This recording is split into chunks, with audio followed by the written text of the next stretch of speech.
हर हर महादेव प्रिय दर्शकों, 2025 दस्तक दे ही रहा है। सूर्ये संवेदना पुष्पे दीप्ते कारुण्य गंधने लब्ध्वा शुभम नववर्षेस्मिन् कुर्यात् सर्वेषां मंगलम। आपका मंगल हो, आप ऐश्वर्यवान हो, धनवान हो। 2025 में आपकी खुशियों से झोली भर जाए। माता लक्ष्मी की कृपा आप पर बनी रहे। आप सदैव सुखी रहें, आरोग्यवान हो आप। ऐसी मेरी हार्दिक शुभेच्छा, शुभकामना, मंगलमय शुभकामना 2025 की आप सभी को। बात नक्षत्र आधारित ज्योतिष गणना के अनुसार करेंगे और 2025 कैसा रहने वाला है। और सच बताऊं तो अद्भुत रहने वाला है। अद्भुत मतलब अद्भुत है। महाभारत काल से भी भयानक खगोलीय घटनाएं घटने जा रही हैं 2025 से। महाभारत काल में देवगुरु बृहस्पति 7 साल तक अतिचारी थे। महाभारत काल में यानी कि आज से 5000 साल पहले कहिए, बल्कि द्वापर युग में जब गुरुदेव अतिचारी थे तो महाभारत का युद्ध हुआ था। लाखों लाशें मृत्युशैया पर पड़ी हुई थी। वहां तो वो घटना। अब उसके साथ में ही देखिए, अब ये 2025 से फिर से गुरुदेव अतिचारी हो रहे हैं। तब तो 7 साल के लिए अतिचारी थी, अब तो 8 साल के लिए अतिचारी होने जा रहे हैं। और इतना ही नहीं, 2 साल बीच में गैप करके फिर से 2035 से लेकर के 2043 तक फिर से अतिचारी हो जाएंगे। अगर हम इसके अतिचारी बृहस्पति की दृष्टि को देखते हैं ना, तो इसकी हिस्ट्री को देखते हैं, तो 1000 साल पहले भी ये अतिचारी हुए थे गुरुदेव। उसके बाद जाकर के 1914 से लेकर 1918 के बीच में, यानी कि जब प्रथम विश्व युद्ध हुआ था, तो अतिचारी गुरु थे। अतिचारी गुरु की वजह से ही प्रथम विश्व युद्ध हुआ था। फिर द्वितीय विश्व युद्ध, यानी कि 1939 से लेकर के 1945 तक भी द्वितीय जब विश्व युद्ध चल रहा था, तब भी देवगुरु बृहस्पति अतिचारी ही थे। दूर क्यों जाएं, अभी देख लीजिए ना, 2018 से लेकर के 2022 तक फिर से गुरुदेव अतिचारी थे। और हम सभी जानते हैं किस मौत के तांडव से हम निकले हैं, किस संघर्ष से, किस पीड़ा से हम निकले हैं। तो ये जब गुरुदेव अतिचार्य हुए हैं, तब तक कुछ विनाश हुआ है, कुछ भयानक हुआ है। और शुरू फिर से 2025 से हो रहे हैं। तो अब देखिए, आपके लिए विशेष मायने रखते हैं। आपके लिए विशेष मायने रखते हैं। क्यों? क्योंकि आपके भाग्येश गुरुदेव हैं। गुरु जो है वो आपके भाग्येश हैं, यानी कि भाग्यम फलति सर्वत्र न च विद्या न च पौरुषम। भाग्य अगर अच्छा हो तो फिर कहिए चाहिए ही क्या। तो अब ऐसी स्थिति में आपके साथ क्या कुछ होने वाला है, आइए इसको समझने की कोशिश करते हैं।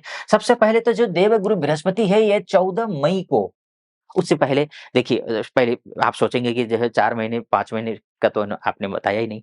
तो पहले देखिए, 29 मार्च 2025 को शनिदेव ये भाग्य स्थान में पहुंच जाएंगे। बहुत शुभ है, बहुत अच्छा है।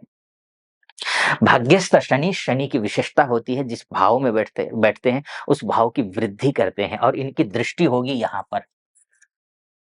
बस पैसे, सोर्स ऑफ इनकम को संभाल करके रखना है। अपने ढिंढोरा नहीं पीटना है कि भाई मैं ये करने जा रही हूँ या करने जा रहा हूँ।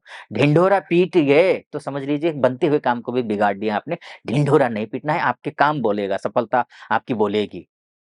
ठीक है, ये आपको ध्यान रखना है। एक तो एक यहाँ से फिर ये जाएगा, यहाँ पर जाएगा। अपने भाई, बंधु, इष्ट मित्र, नाते रिश्तेदार इत्यादियों से जो है थोड़ा-सा व्यवहार अच्छा रखने की कोशिश करना, ठीक रहेगा। 2000 कुछ चिंता की बात नहीं है यहाँ भी। दशम दृष्टि होगी, दशम दृष्टि भी अच्छा है, कोई संभावना नहीं यहाँ पर। मूलतः तो जैसे ही शनि यहाँ पहुँचेंगे, तो आपके विदेश से संबंधित जितने भी कार्य होंगे वो बनेंगे पहली बात। चाहे आप एमएनसी में काम करते हो, चाहे वीज़ा के तहत विदेश जाना चाहती हैं या चाहते हैं, तो वो आप विदेश में ऑलरेडी रहती हैं, तो उनके लिए अच्छा है। एक तो एक ये सिचुएशन ठीक है। दूसरा ये है कि आप अगर व्यापारी हैं, बिज़नेसमैन हैं, या दाम्पत्य जीवन में कहीं कोई प्रॉब्लम आ रही हो, व्यापार में प्रॉब्लम आ रहा है, स्टार्टअप करना है, शुरुआत करने के लिए पैसे के इंतज़ाम नहीं हो पा रहे हो, तो ये जो शनि है ना, ये लक्ष्मी योग बना देगा। ये शानदार रहेगा आपके लिए। यानी कि बस आपको एक ही काम करना है। शनि एक ही चीज़ माँगते हैं कि भई हार्ड वर्क। जितना ज़्यादा मेहनत करेंगे, आप उतना ही ज़्यादा आपको फल मिलेगा। भाग्य साथ देता हुआ दिखाई दे रहा है। शनि के माध्यम से अगर हम देखते हैं, आपके लिए शानदार है, शुभ है, अच्छा है। निश्चिंत रहिए आप। शनि के साढ़े साती स सॉरी ढैया से भी आप मुक्त हो जाएँगे यहाँ। कर्क राशि वाले हैं ना आप। तो शनि की दैया से भी आप मुक्त होते हुए दिखाई दे रहे हैं। तो शनि के माध्यम से तो आप एकदम बढ़िया, एकदम कोई चिंता की बात ही नहीं है। बात राहु केतु की भी करेंगे, उससे पहले गुरु की कर लेते हैं, क्योंकि गुरु अतिचारी हो रहा है। गुरु आपका भाग्येश है, ये क्या कुछ देने वाला है, ये जानना ज़रूरी है।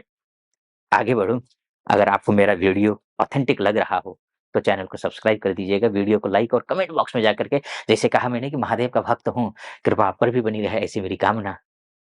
हर हर महादेव 5 बार, 11 बार, 21 बार, जो भी श्रद्धा बनी लिख दीजिएगा।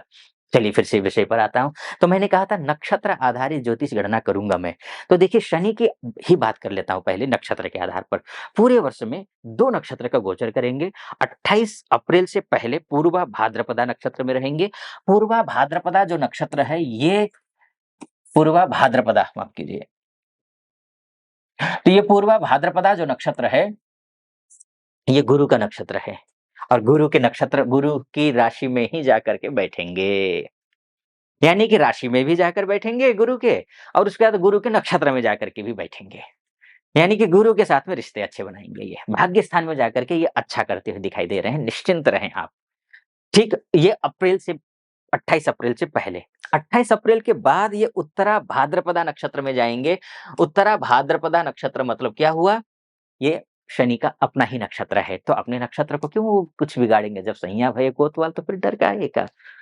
तो शनि अपने घर को मत खूब मेहनत कीजिए, मेहनत करने में कोई कमी ना छोड़िए, फिर 2024 आपका 25 शानदार तरीके से जाता हुआ दिखाई दे रहा है। भाग्य में वृद्धि, काम में कम, शनि मतलब कर्म, कर्म करना है, मेहनत करनी है, बस मेहनत करते जाइए, शनि साथ देता हुआ दिखाई दे रहा है। मैं बात करूँगा भाग्य की, है ना? भाग्येश गुरुदेव जो है ना, वो यहाँ चले जाएँगे, ये ठीक नहीं है। बिल्कुल ठीक नहीं है। अगर विदेश में हैं या एमएनसी में काम करती हैं या करते हैं या विदेश जाना चाहती हैं, ये सब कुछ लिए ठीक है। खासकर विद्यार्थी वर्गों के लिए भी ये ठीक है, अगर विदेश से संबंध आपका है तो। लेकिन अगर आप स्वदेश में हैं, तो आपको सतर्क रहना है, सजग रहना है। आपके लिए समय शुभ नहीं है गुरु के दृष्टिकोण से। कब तक? 14 मई 2025 से लेकर 18 अक्टूबर 2025 तक। ये यहीं रहेंगे, और इसी बीच में ये अस्त भी होंगे। और ये तो मैं गोचर के हिसाब से मैं विस्तार से, उसमें दूसरा मेरा एक और वीडियो है, एक चैनल है, जो आचार्य मुक्ति करके, नीचे डिस्क्रिप्शन में उसका लिंक होगा। उसको क्लिक करके आप ग्रह गोचर के हिसाब से क्या फलादेश होता है वो मैंने बताया, यहाँ विस्तार से नहीं बताता। यहाँ नक्षत्र आधारित ज्योतिष गणना ज़रूर करूँगा। उससे पहले हाँ, 18 अक्टूबर के बाद क्या होगा? अगर छोटा-सा हिस्सा अगर मैं बोलूँ, थोड़ा स्पर्श करूँ, तो उच्च के हो जाएँगे, फिर शानदार हैं आपके लिए, बहुत शानदार हैं, अद्भुत है, निश्चिंत रहें। 5 दिसंबर तक, 18 अक्टूबर से 5 दिसंबर तक शानदार समय है गुरु के दृष्टिकोण से, ग्रह गोचर के हिसाब से। अब मैं नक्षत्र पे आता हूँ। 4 नक्षत्र गोचर करेंगे पूरे, 4 नक्षत्र। अब बस उसमें से आपको एक बात ध्यान रखना है, पहले रोहिणी नक्षत्र में है, फिर मृगशिरा नक्षत्र में है, यानी कि रोहिणी नक्षत्र चंद्रमा का नक्षत्र है, जो कि उनका मित्र ग्रह है, आपकी राशि के स्वामी के नक्षत्र में रहेंगे गुरुदेव, यानी शानदार है, बहुत ही अच्छा रहने वाला है, कोई चिंता की बात ही नहीं है। उसके बाद जाकर के मृगशिरा नक्षत्र में है, यानी कि मंगल के नक्षत्र में है। मंगल कौन है? मंगल भी मित्र हैं और कर्मेश हैं। मान-सम्मान, पद-प्रतिष्ठा ये सब बढ़ेगा, नौकरी में प्रमोशन होता हुआ दिखाई दे रहा है, बॉस के साथ में अच्छे रिश्ते बनते हुए दिखाई दे रहे हैं, अपने कलीग के साथ में रिश्ते अच्छे बनते हुए दिखाई दे रहे हैं, इंटरव्यू क्लियर करते हुए दिखाई दे रहे हैं, अपने लक्ष्य को प्राप्त करते हुए दिखाई दे रहे हैं। मंगल के नक्षत्र में जब तक मृगशिरा में है तब तक।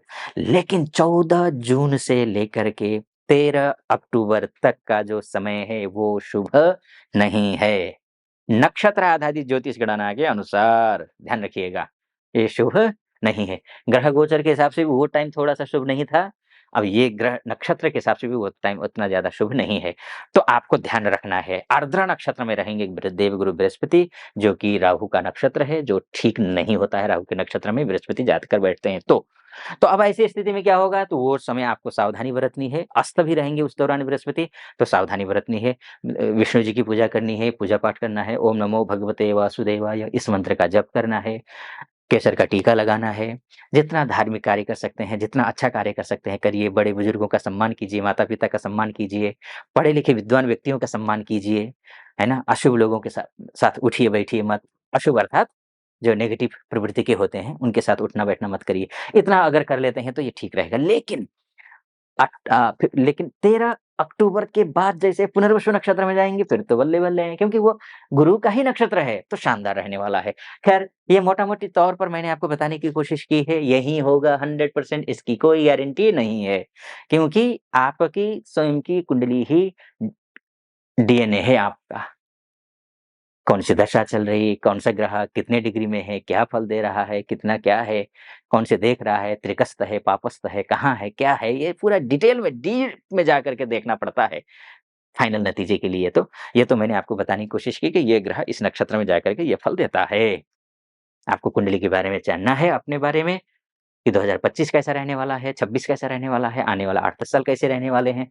तो आप डिटेल में चर्चा करना चाहते हैं मुझसे, कुंडली दिखाना चाहते हैं या चाहती हैं, तो नीचे नंबर है, उस नंबर पे कॉल कीजिए, मेरी टीम से बात कीजिए, टीम से बात करके अपॉइंटमेंट ले लीजिए। जिस तिथि को वो बताएँगे, आपको वो जो तिथि आपको देंगे वो, उसी तिथि पर आपकी कुंडली का विश्लेषण करेंगे। आप खुश रहें, प्रसन्न रहें, महादेव की कृपा आप पर बनी रहे। पुनः एक बार आपको 2025 की हार्दिक शुभकामना। आप चलिए फिलहाल अनुमति चाहूँगा। हर हर महादेव।